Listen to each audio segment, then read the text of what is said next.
Saudi আরবের কোরবানির পশুর হাটগুলোতে বেড়েছে ক্রেতাদের ভিড়। পছন্দের পশু কিনে তা রেখে যাচ্ছেন খামার বা কসাইখানায়।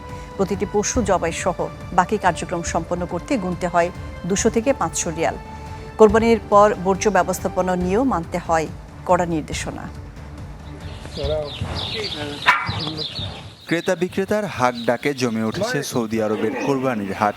গেল বছরের তুলনায় প্রাদেশিক শহরগুলোতে বেড়েছে খামারের সংখ্যা, বেড়েছে ক্রেতা সমাগমও। দেশের মতো এখানে দল বেঁধে হাটে যাওয়ার সুযোগ নেই, তাই গাড়ি নিয়ে খামারগুলোতে কোরবানির পশু দেখতে যান সবাই। সেখানে দরদাম মিললে কেনেন পছন্দের পশু। আমরা এখানে প্রায় 500 গরু লালন পালন করেছি। বাংলাদেশ, পাকিস্তান ও ভারতের নাগরিক সহ সব দেশের মানুষ এখানে গরু কিনতে আসে।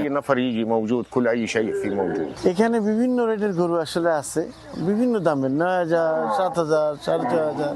বাট বাঙালিদের জন্য বলতেছি, যারা বাংলাদেশি যারা আছেন তাদের পছন্দসই গরুগুলো আপনারা এখান থেকে নিতে পারেন। এখানে আসা উচিত প্রত্যেকের। সৌদি সরকারের নিয়ম অনুযায়ী শহরের 50 থেকে 100 কিলোমিটার দূরে গড়তে হয় পশুর খামার। পরিবেশ রক্ষায় মানতে হয় নানা বিধিনিষেধ। নিয়মিত প্রাণী সম্পদ অধিদপ্তর থেকে করা হয় পশুর স্বাস্থ্য পরীক্ষা। এসব খামারে এক একটি গরুর দাম হয় 5,500 রিয়াল থেকে 12,000 রিয়াল পর্যন্ত, বাংলাদেশি টাকায় 1 থেকে 4 লাখ টাকা। এখানে নেই হাসিলের ব্যবস্থা। মক্কায় হাজিদের জন্যও প্রস্তুত রাখা হয়েছে কয়েক লাখ কোরবানির পশু। পশু কেনার পর তা খামারেই রেখে আসেন ক্রেতারা। ঈদের আগে এসব গরু বা উট নিয়ে আসা হয় কসাইখানায়।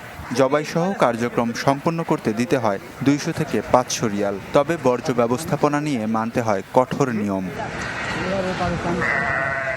Desk report, channel 24।